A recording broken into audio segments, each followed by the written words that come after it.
एक ऐसा मिशन जिसमें एक भाई अपनी बहन की जान बचाना चाहता है। उसके पास केवल 36 घंटे हैं, लेकिन हो सकता है कि इस मिशन में उसकी खुद की जान चली जाए। Bollywood slow screen presenting vertical limit. इस कहानी की शुरुआत में दिखाया जाता है कि 5 लोग मॉन्यूमेंट वैली की सपाट पहाड़ियों पर चढ़ रहे हैं।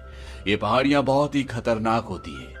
इन 5 में 3 लोग होते हैं जो एक परिवार के होते हैं, जिसमें पिता का नाम रॉयस, बेटी का नाम एनी और बेटे का नाम पीटर होता है। इनके साथ जो 2 लोग होते हैं वो इतने एक्सपर्ट नहीं होते। वो दोनों के दोनों इनसे ऊपर होते हैं और अगले पल वो लोग अपना बैलेंस खो देते हैं और वो नीचे गिरना शुरू हो जाते हैं। ये पांचों के पांचों एक ही रस्सी से बंधे हुए हैं, इसीलिए एक एक करके सब पहाड़ी से अलग हो जाते हैं।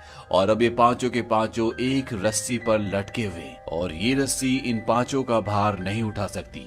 बहुत जल्दी ये सब के सब नीचे गिर जाएंगे, लेकिन इससे पहले कि ये सब एक साथ गिरते, वो 2 लोग जो चट्टान पर सबसे ऊपर थे वो रस्सी पर सबसे नीचे लटके हुए होते हैं और तभी उनकी रस्सी टूट जाती है और वो दोनों इस ऊंचाई से नीचे गिर जाते हैं। और अब रस्सी पर रॉयस, उसका बेटा पीटर और उसकी बेटी एनी है और धीरे धीरे रस्सी खिसक रही होती है। रॉयस अपनी बेटी को बोलता है, तुम पहाड़ी पर क्लैंप लगाने की कोशिश करो ताकि इनकी रस्सी को और भी सपोर्ट मिल जाए, लेकिन उसका हाथ पहाड़ी की उस दरार तक नहीं पहुंचता जहां पर वो क्लैंप को अटका सकती है। और अब रॉयस जानता है कि उसे क्या करना है। रॉयस सबसे नीचे है और उसके ऊपर उसका बेटा पीटर है। वो पीटर को बोलता है कि चाकू निकालो। पीटर चाकू निकालता है और वो कहता है कि रस्सी को काट दो ताकि मैं गिर जाऊं और रस्सी का भार कम हो जाए और तुम दोनों बच जाओ। वो अपने दोनों बच्चों को बचाना चाहता है। एनी ऐसा करने से पीटर को मना करती है। पीटर भी ऐसा नहीं करना चाहता, लेकिन उनके डैड जानते हैं कि अगर उसने ऐसा नहीं किया तो ये तीनों के तीनों मारे जाएंगे। रॉयस अपने बेटे को बोलता है कि तुम्हें पता है कि अगर तुमने रस्सी नहीं काटी तो क्या होगा, और मजबूरी में पीटर को रस्सी काटनी पड़ती है। हालांकि एनी इसके खिलाफ होती है और अब रॉयस की मृत्यु हो जाती है।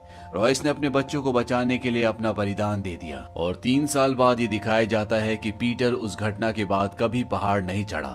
वो अब नेशनल ज्योग्राफी चैनल के लिए काम करता है और जब वो एक डॉक्यूमेंट्री शूट कर रहा होता है तो उसे पता चलता है कि एक टीम K2 के पहाड़ पर चढ़ने वाली है।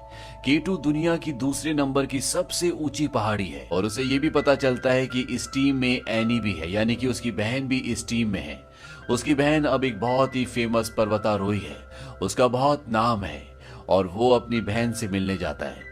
दरअसल आज भी उसकी बहन अपने पिता की मौत का कारण अपने भाई पीटर को समझती है। उसने आज तक उसे माफ नहीं किया। पीटर को पता चलता है कि 5 लोगों की टीम, जिसमें एक उसकी बहन भी है, K2 की पहाड़ी पर चढ़ेगी और बुधवार तक उन्हें वहां शिखर तक पहुंचना है।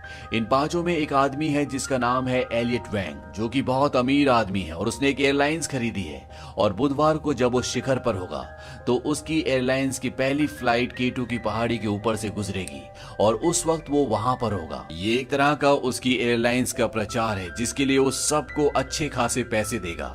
अब जिस दिन इन्हें पहाड़ी पर चढ़ना होता है उससे एक रात पहले वो यहाँ पर अच्छी खासी पार्टी देता है और तभी यहाँ पर एक आदमी आता है। इस आदमी का नाम विक है, जो कि पहले भी K2 की पहाड़ी पर चढ़ चुका है। इसे यहाँ के चप्पे चप्पे के बारे में पता है और वो एलियट से पूछता है कि अगर ऊपर मौसम खराब हो गया तो तब तुम क्या करोगी। एलियट कहता है कि हमारे साथ मौसम का एक्सपर्ट है और अगले 2 महीनों तक मौसम खराब होने वाला नहीं है। विक कहता है कि अगर ऊपर मौसम खराब हो जाए तो इंसान वही मर जाते हैं। तुम में से कौन ईश्वर का रोल अदा करेगा? कौन ये फैसला करेगा कि कौन जिएगा और कौन मरेगा? एलियट कहता है कि टीम में जो सबसे बेहतरीन होता है वही टीम का लीडर होता है और हमारा लीडर टॉम है, क्योंकि वो इन सब में बेहतर होता है। विक वहां से चला जाता है और उसी रात को वो अपनी दाढ़ी काटता है और रात के अंधेरे में वो K2 की पहाड़ी चढ़ना शुरू कर देता है। और अगले दिन ये पांचों के पांचों भी K2 की तरफ निकल पड़ते हैं और जब ये 26,000 फुट ऊंचाई पर पहुंच जाते हैं तो इन्हें रेडियो पर बताया जाता है कि तूफान आने का अंदेशा है। इनका जो लीडर होता है, जिसका नाम टॉम है, वो कहता है कि हमें वापस जाना चाहिए, लेकिन एलियट ऐसा नहीं करना चाहता। वो कहता है कि हम अपने पहले पड़ाव से सिर्फ 1 घंटे की दूरी पर है और वैसे भी तूफान बहुत धीरे धीरे बढ़ रहा है और हो सकता है कि वो उत्तर की तरफ मुड़ जाए, जैसा कि हमें रेडियो में बताया गया, इसलिए हमें आगे बढ़ना होगा। हालांकि टॉम आगे नहीं बढ़ना चाहता, लेकिन एलियट और एनी चाहते हैं कि उन्हें आगे बढ़ना चाहिए और ये पांचों के पांचों अब 26,000 फुट की ऊंचाई से और भी ऊपर बढ़ना शुरू कर देते हैं। और जब ये बात नीचे बेस कैंप में पीटर को पता चलती है कि वो तूफान की चेतावनी के बाद भी आगे बढ़ रहे हैं, तो इस बात से वो चिंतित हो उठता है और वो एक बार फिर से टॉम को बताता है कि दक्षिण से तुम्हारी ओर तूफान बढ़ रहा है और अगर तुम वापस नहीं आए तो तुम सब के सब फंस जाओगे। टॉम एलियट को कहता है कि हमें वापस चलना चाहिए, लेकिन एलियट टॉम को एक बार फिर से कन्विंस कर लेता है कि हमें आगे बढ़ना होगा। वो कहता है कि तुम 2 बार एवरेस्ट के ऊपर चढ़ चुके हो और आज अगर तुम उस तूफान के डर से, जिसके आने के चांसेस बहुत कम है, वापस लौट गए तो तुम्हें इस बात का दुख हमेशा रहेगा। और एक बार फिर ये पांचों के पांचों आगे बढ़ना शुरू कर देते हैं। और जब नीचे से दूरबीन से पीटर देखता है कि ये लोग अभी भी वापस नहीं आ रहे, तो वो बहुत चिंतित हो जाता है, क्योंकि इन पांचों में एक उसकी बहन भी है। अपने पिता को वो पहले खो चुका है, अब वो अपनी बहन को नहीं खोना चाहता। वहीं ऊपर पहाड़ पर जब ये पांचों लोग आगे बढ़ रहे होते हैं, तभी वहां पर तूफान शुरू हो जाता है और ये तूफान इतना तेज होता है कि इन्हें आगे कुछ भी नहीं दिख रहा होता। ये सब धीरे धीरे आगे बढ़ रहे होते हैं और तभी एनी के पैरों के नीचे से बर्फ खिसक जाती है और वो 2 चट्टानों के बीच में गिरना शुरू हो जाती है। ये पांचों के पांचों रस्सी से बंधे हुए होते हैं, इसीलिए एनी के साथ साथ सब खींचे चले आते हैं। और जब एनी सरफेस से 2 फुट ऊपर होती है तो उसकी रस्सी अटक जाती है और अगले पल वो रस्सी टूट जाती है, जिससे एनी को चोट नहीं लगती। लेकिन अब वो एक खाई में फंस चुकी है। बाकी ऊपर 4 लोग ठीक होते हैं, लेकिन यहाँ पर तूफान होता है और अगले पल ऊपर से बहुत सारी बर्फ खिसक कर इनकी तरफ आना शुरू हो जाती है, जिस वजह से 2 लोग और उसी जगह फंस जाते हैं जहाँ पर एनी है और 2 लोगों की मौत हो जाती है। यानी कि उस खाई में अब ये 3 लोग फंस चुके हैं और ऊपर से वो खाई पूरी तरह से बर्फ से ढक चुकी है, यानी कि चाहकर भी ऊपर से नहीं निकल सकते। और अब यहाँ पर एनी, एलियट और टॉम तीनों फंस चुके हैं। नीचे से इनसे रेडियो से संपर्क करने की कोशिश की जाती है, लेकिन इनसे किसी भी तरह का कोई भी संपर्क नहीं होता, क्योंकि इनके रेडियो पर सिग्नल नहीं होते। एनी को मोर्स कोड की लैंग्वेज आती है और उसके भाई को भी, इसीलिए वो अपने भाई को मोर्स कोड के जरिए बताती है कि यहाँ पर हम 3 लोग जिंदा हैं और बर्फ के नीचे फंसे हुए। मोर्स कोड एक ऐसी भाषा होती है जिससे हम क्लिक्स के जरिए दूसरों को संदेश भेज सकते हैं और एनी मोर्स कोड का इस्तेमाल करती है, क्योंकि बचपन में उसके पिता ने उसको और उसके भाई को ये भाषा, ये कोडिंग सिखाई थी। और अब नीचे लोगों को पता है कि ऊपर 3 लोग जिंदा है, वो फंसे हुए हैं और पीटर अपनी बहन को बचाने के लिए जाना चाहता है। उसे बताया जाता है कि वो 36 घंटों से ज्यादा जिंदा नहीं रह सकते, इससे ज्यादा की सप्लाई उनके पास नहीं है और साथ ही साथ इन्हें ये भी नहीं पता कि वो चट्टानों में कहां फंसे हुए हैं और अगर इन्हें पता भी चल जाए तो ये बर्फ को कैसे खोदेंगे। इसीलिए पाकिस्तानी आर्मी के पास जाते हैं, जो इन्हें नाइट्रोग्लिसरीन बॉम्ब देते हैं और इस बॉम्ब के धमाके से चट्टानों को तोड़कर नीचे उन तीनों तक पहुंच सकते हैं। लेकिन अभी भी यहाँ पर सब जाने के लिए तैयार नहीं होते, क्योंकि ये सफर बहुत खतरनाक है। लेकिन जब एलियट की कंपनी ये बोलती है कि जो भी इस सफर पर जाएगा उसे 50 लाख रुपए मिलेंगे, तो यहाँ पर एक टीम तैयार हो जाती जो पीटर के साथ जाना चाहती है। लेकिन सफर से पहले पीटर को बताया जाता है कि इन्हें अपनी टीम में विक को भी शामिल करना चाहिए। विक वही बूढ़ा आदमी है जिसने इन सब को सफर पर जाने से पहले चेतावनी दी थी और खुद भी वो रात को उसी पहाड़ की ओर चला गया था। दरअसल 4 साल पहले 9 अमेरिकन की एक टीम इसी पहाड़ पर गई थी और ऊपर एक भयानक तूफान आ गया और उस टीम में विक की पत्नी भी थी, जो एक टूरिस्ट गाइड थी। हालांकि विक को सबने मना किया, लेकिन फिर भी वो अपनी पत्नी को वहां ढूंढने के लिए गया, लेकिन उसे अपनी पत्नी वहां पर नहीं मिली। लेकिन किसी तरह से वहां से वो 3 लोगों को बचा कर ले आया, जिसमें उसके पैरों की उंगलियां भी गल गई थी। और अब भी वो उसी शिखर के नीचे वाली चोटी पर अपनी पत्नी की लाश को ढूंढने के लिए जाता है, क्योंकि आज तक उसकी पत्नी की लाश नहीं मिली। इसीलिए वो उन पहाड़ों के चप्पे चप्पे को जानता है। और अब ये सबसे पहले हेलीकॉप्टर से विक के पास जाते हैं और विक को कहते हैं कि हमें तुम्हारी मदद की जरूरत है, हमें ऊपर पहाड़ पर जाना है जहां पर 3 लोग फंसे हुए हैं। विक इनकी मदद नहीं करना चाहता। पीटर कहता है कि आप मेरे पिता के साथ एवरेस्ट की पहाड़ी पर चढ़े थे। दरअसल पीटर के पिता को पहले से जानता है, लेकिन फिर भी वो मदद नहीं करना चाहता। वो कहता है कि ऊपर सब मर चुके होंगे। लेकिन जब उसे बताया जाता है कि एलियट की कंपनी वाले इस काम के लिए 50 लाख का इनाम देंगे, तो विक मान जाता है। वो कहता है कि चढ़ाई किसी रिकॉर्ड बनाने के लिए नहीं है, ये एक बचाव दल है और अब से जैसा मैं कहूंगा वैसे ही होगा। वहीं जो 3 लोग नीचे फंसे हुए, धीरे धीरे उनकी तबीयत खराब होना शुरू हो जाती है, क्योंकि वहां पर ऑक्सीजन की कमी होती है, ठंड बहुत ज्यादा होती है और उनके पास अब केवल 22 घंटे बचे हैं और 22 घंटे में अगर उन्हें नहीं बचाया गया तो वो तीनों की तीनों मर जाएंगे। क्योंकि धीरे धीरे इस ऊंचाई पर ऑक्सीजन की वजह से इन तीनों का दम घुटना शुरू हो जाएगा, इनकी तबीयत खराब हो जाएगी और ये तीनों यहीं पर मर जाएंगे। इस प्रॉब्लम से बचने के लिए इनके पास एक दवा, एक ड्रग्स है जिसका नाम है डेक्सामेथासोन। जब तक इनके पास ये है तब तक ये यहाँ पर आराम से सांस ले सकते हैं, लेकिन इनके पास बहुत ज्यादा दवा नहीं है। और साथ ही साथ टॉम, जिसकी हालत सबसे ज्यादा खराब है, जो ऊपर से गिरने के बाद इंजर्ड भी हो गया था, उसने अपना दवा का बैग खो दिया, यानी कि उसके पास दवा नहीं है। और जब एनी उसकी मदद करना चाहती है तो एलियट कहता है कि उसे दवा की जरूरत नहीं है, वो ऐसे ही मर जाएगा और अगर हमने उसे अपनी दवा दी तो हम भी मारे जाएंगे। वो उसके साथ दवा शेयर नहीं करना चाहता, लेकिन एनी ऐसा नहीं कर सकती, इसीलिए वो अपने हिस्से की दवा से टॉम को इंजेक्शन लगा देती है। हालांकि ये दोनों यहाँ पर एलियट की वजह से फंसे हैं, लेकिन एलियट को इन दोनों की जिंदगी की कोई परवाह नहीं, वो किसी भी कीमत पर अपने आप को बचाना चाहता है। वहीं दूसरी तरफ पीटर, विक और उसके साथ 4 और लोग हेलीकॉप्टर से ऊपर पहाड़ियों तक पहुंच जाते हैं, लेकिन आगे का सफर इन्हें पैदल ही तय करना होगा। इसीलिए दो लोगों की 3 टीम्स बनाते हैं और अलग अलग रास्तों से उस जगह तक पहुंचने की कोशिश करते हैं जहां पर वो तीनों लोग बर्फ के नीचे दफन हैं। पीटर और विक एक साथ होते हैं और जब पीटर और विक पहाड़ों से ऊपर चढ़ रहे होते हैं तो विक पीटर को बोलता है कि तुमने अपने पिता की रस्सी काट कर अच्छा किया, अगर उनके पास चाकू होता तो वो भी यही करते। हालांकि आज तक उसके दिल में ये गिल्ट होता है कि उसने अपने पिता की रस्सी काटी, इसीलिए उसने उस घटना के बाद पहाड़ चढ़ना छोड़ दिया और आज वो कई सालों के बाद पहाड़ों पर चढ़ रहा है, वो भी सिर्फ अपनी बहन को बचाने के लिए। यहाँ से विक उन्हें इन्फॉर्म कर देता है कि हम तुम तीनों को बचाने के लिए जल्द से जल्द आ रहे हैं। विक एलियट को बिल्कुल भी पसंद नहीं करता क्योंकि वो जानता है कि वो एक अच्छा इंसान नहीं है। वहीं अब एनी की तबीयत भी खराब होना शुरू हो जाती है। टॉम उसे कहता है कि तुम्हें इंजेक्शन लेना चाहिए, लेकिन एलियट कहता है कि अब उसे इंजेक्शन नहीं मिलेगा क्योंकि मैंने उसे मना किया था कि वो तुम्हें इंजेक्शन ना दे, उसने तुम्हें इंजेक्शन दिया, इसीलिए अब उसे इंतजार करना होगा। एनी एलियट को कहती है तुम जिंदा रहना चाहते हो ना, वो देखो सामने एक बैग पड़ा है जिसके अंदर दवा है, जाओ और उस बैग को ले आओ। दरअसल सामने इन्हीं में से एक का बैग पड़ा होता है जिसके अंदर दवा है, लेकिन वहां पर जाना बहुत खतरनाक है क्योंकि वहां जाने पर इनकी जान भी जा सकती है। वो ऐसी जगह पर पड़ा होता है जहां से बैग लाना बहुत मुश्किल है और एलियट वहां पर नहीं जाना चाहता क्योंकि उसे अपनी जान से बहुत ज्यादा प्यार है। एनी ये डिसाइड करती है कि वो उस बैग को लेने के लिए जाएगी। वो वहां पर जाती है और अपनी जान पर खेलकर वो उस बैग को ले आती है। जब वो बैग खोलकर देखती है तो उसके अंदर अभी भी दवा की 4 ट्यूब्स बाकी होती है। वो उसमें से एक इंजेक्शन टॉम को दे देती है। हालांकि एनी की तबीयत भी अब खराब है, लेकिन इतनी जल्दी वो भी इंजेक्शन नहीं ले सकती क्योंकि उसे अपने आप को जिंदा रखने के लिए इन इंजेक्शंस की जरूरत होगी। वहीं बाहर 3 टीम्स में से एक टीम जिसमें एक लड़का और लड़की होते हैं जो इन्हें बचाने के लिए यहाँ पर आ रहे हैं। वहां पर लड़के का पैर स्लिप हो जाता है और चट्टान के किनारे से लटक जाता है। लड़की उसे बचाने की कोशिश करती है, लेकिन इस कोशिश में वो खुद भी चट्टान से लटक जाती है और तभी इनके बैग से बॉम्ब नीचे गिर जाता है और जैसे वो नीचे गिरता है यहाँ पर एक बहुत बड़ा धमाका होता है।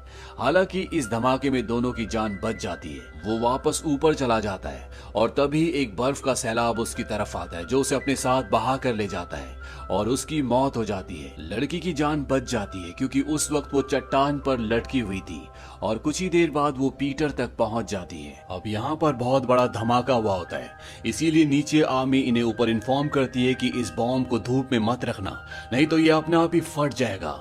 और जब ये बात पीटर को और विक को पता चलती है तो वो अपना बैग छांव में ले जाते हैं और उसके ऊपर बर्फ डाल देते हैं। और अब ये इन्फॉर्मेशन वो अपनी दूसरी टीम को, जिसमें 2 लोग हैं, उन्हें भी देते हैं। वो भी अपना बैग छांव में ले जाते हैं, लेकिन उनके बैग में जो बॉम्ब होता है उससे नाइट्रोग्लिसरीन लीक हो रहा होता है जिसकी वजह से वहां पर ब्लास्ट होता है और इन दोनों की मृत्यु हो जाती है। अब यहाँ पर ब्लास्ट की वजह से बहुत सारी बर्फ छट जाती है और उसी बर्फ के अंदर से एक औरत की डेड बॉडी विजिबल होती है और ये और कोई नहीं बल्कि विक की पत्नी है, जिसकी मृत्यु आज से 4 साल पहले एक बर्फ के तूफान में यहीं इन पहाड़ों पर हो गई थी। और पिछले 4 सालों से वो अपनी पत्नी की डेड बॉडी को ढूंढ रहा होता है। वो अपनी पत्नी के गाल पर हाथ लगाता है और उसके गले में जो अंगूठी होती है वो उसे अपने हाथ में पहन लेता है। इसके बाद वो बर्फ में कुछ ढूंढने लगता है और तभी पीछे से पीटर आता है वो उसे एक बॉक्स दिखाता है। वो कहता है क्या तुम इसे ढूंढ रहे हो? विक उससे वो बॉक्स ले लेता है, उसे खोल कर देखता है और उसके अंदर दवा नहीं होती। दरअसल ये उसकी पत्नी का बॉक्स होता है और इसके अंदर डेक्स दवा थी। 4 साल पहले उसकी पत्नी जब इन पहाड़ों पर तूफान में फंस गई थी तो उसकी दम घुटने की वजह से मौत हो गई और अगर उसे डेक्स दवा दी जाती तो उसकी मृत्यु नहीं होती। हालांकि विक अपनी पत्नी को बचाने के लिए आया था, लेकिन तब तक बहुत देर हो चुकी थी और उसने यहाँ से 3 लोगों को बचाया था और उन तीनों में एक एलियट भी था जो उसकी पत्नी के साथ ही था और उसने अपने इंटरव्यू में कहा था कि उनकी दवा का बॉक्स खो गया था। लेकिन विक जानता था कि वो झूठ बोल रहा है और अब जब उसे बॉक्स मिल गया उसके अंदर एक भी दवा नहीं है। इसका मतलब ये था कि सारी की सारी दवा एलियट ने खुद ले ली थी। उसने विक की पत्नी को दवा नहीं लेने दी जिसकी वजह से दम घुटकर उसकी मृत्यु हो गई। विक कहता है कि मैं उसे नहीं छोड़ूंगा। पीटर कहता है कि मैं तुम्हें उसे मारने नहीं दूंगा। विक कहता है ये मत भूलो कि तुम कहां पर हो, ये 24,000 फुट ऊंचाई है, यहाँ पर तुम अपने पैरों पर ठीक से खड़े भी नहीं हो सकते और अब एलियट को मुझसे कोई नहीं बचा सकता। विक वहां से अकेला ही आगे के सफर पर निकल जाता है और रात को एनी रेडियो पर अपने भाई को कॉल करती है। अब ये आसपास है इसीलिए इनकी आपस में बात हो पा रही होती है और वो अपने भाई से कहती है कि तुम वापस चले जाओ क्योंकि जब तक तुम यहाँ पर पहुंचोगे हम में से कोई भी जिंदा नहीं बचेगा। और वो ऐसा इसलिए कहती है क्योंकि उसकी हालत बहुत ज्यादा खराब होती है। टॉम भी लगभग मरने वाला होता है और एलियट की भी तबीयत अब खराब होना शुरू हो गई होती है। अभी टॉम 24,000 फुट की ऊंचाई पर होता है और ये लोग 26,000 फुट की ऊंचाई पर फंसे हुए हैं, यानी कि वहां पहुंचने में उसे अभी भी कई घंटे लगेंगे। जबकि एनी उसे बताती है कि अगले 2 घंटे में शायद हम मर जाएं। पीटर कहता है कि मैं वापस नहीं जाऊंगा, चाहे कुछ भी हो जाए मैं तुम तक पहुंचूंगा। वही रात को ये दिखाया जाता है जब एनी सो रही होती है तो एलियट टॉम के पास जाता है और वो उसका मुंह बंद कर देता है। वो उसे एयर का इंजेक्शन लगाकर मार देता है और कुछ देर बाद जब एनी उठकर टॉम को देखती है तो वो देखती है कि वो मर चुका है। वहीं पर सिरिंज पड़ी होती है और वो समझ जाती है कि एलियट ने उसे मार दिया ताकि हम उसे दवा ना दें और वो ज्यादा से ज्यादा देर तक जिंदा रह सके। इस वक्त एलियट ऊपर चढ़ने की कोशिश कर रहा होता है जो कि बहुत ही मुश्किल है। एनी उस पर हमला कर देती है क्योंकि उसने टॉम को मार दिया और जब ये दोनों लड़ रहे होते हैं तभी ऊपर से कुछ बर्फ गिरती है और इन्हें एक हल्की सी रोशनी दिखाई देती है। लेकिन ये छेद इतना बड़ा नहीं होता कि ये वहां से ऊपर निकल सके, बाहर निकल सके और इन्हें किसी भी कीमत पर वहां पर निशानी लगानी होगी ताकि जो भी इन्हें बचाने आए उसे पता चल जाए कि ये दोनों के दोनों बर्फ के नीचे यहीं पर दफन है। इनके पास जो इंक होती है वो जम चुकी होती है, इसीलिए एलियट एक बैग में टॉम के ब्लड को रखता है और उसे ऊपर सरफेस तक पहुंचाकर उस बैग में एक ब्लास्ट करता है जिससे ब्लड चारों तरफ फैल जाता है। वहीं दूसरी तरफ ये दिखाया जाता है कि पीटर अपनी जान पर खेलकर शॉर्टकट रास्ते से यहाँ तक पहुंच जाता है। उसके साथ वो लड़की भी होती है जो बच गई थी और जब पीटर यहाँ पर ब्लड देखता है वो समझ जाता है कि उसकी बहन और बाकी के लोग नीचे हैं। वो यहाँ पर ब्लास्ट करता है और इस बंद जगह को पूरी तरह से खोल देता है। वो देखता है कि उसकी बहन की हालत बहुत ज्यादा खराब है, वो अब खड़ी भी नहीं हो सकती, इसीलिए वो नीचे रस्सी फेंकता है।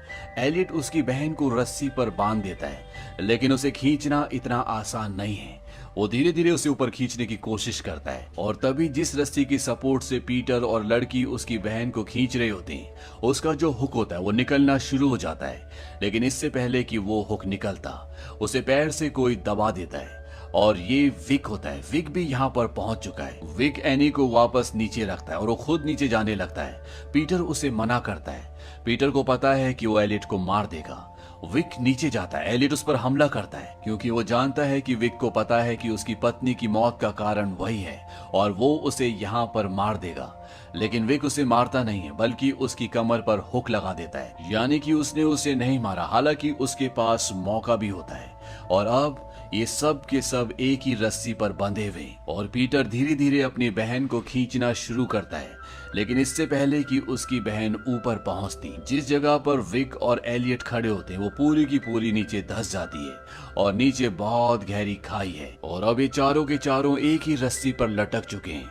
ऊपर सिर्फ एक लड़की है और वो इन चारों को ज्यादा देर तक होल्ड नहीं कर सकती और ना ही ऊपर खींच सकती है। विक अपनी जेब से चाकू निकालता है। पीटर समझ जाता है कि वो क्या करने वाला है क्योंकि उसके डैड ने भी कुछ ऐसे ही किया था। पीटर उसे मना करता है। विक कहता है कि कोई भी चारा नहीं है। एलियट विक के नीचे रस्सी पर लटका होता है और वो चीख रहा होता है, चिल्ला रहा होता है कि ऐसा मत करना क्योंकि उसे अपनी जिंदगी से बहुत प्यार है। लेकिन वो रस्सी को काट देता है और वो दोनों के दोनों उस गहरी खाई में कहीं गुम हो जाते हैं। पीटर अपनी बहन एनी को और अपने साथ जो लड़की होती है उन दोनों को लेकर नीचे बेस कैंप तक पहुंच जाता है। हालांकि एनी की तबीयत अभी भी खराब होती है, लेकिन धीरे धीरे वो रिकवर हो जाएगी और इन दोनों भाई बहनों के बीच में जितने भी गिले शिकवे होते हैं वो सब के सब दूर हो चुके हैं। एनी अपने भाई पीटर से कहती कि अगर आज डैड जिंदा होते तो उन्हें तुम पर गर्व होता। हालांकि तुम्हें वो डांटते, लेकिन उन्हें तुम पर गर्व होता। पीटर अपनी बहन के फोरहेड पर किस करता और वहां से बाहर चला जाता है और वहां पर वो पत्थरों की एक स्मारक बनाता है जिस पर उन सभी लोगों के नाम होते हैं जो इस पूरे मिशन में मारे गए थे।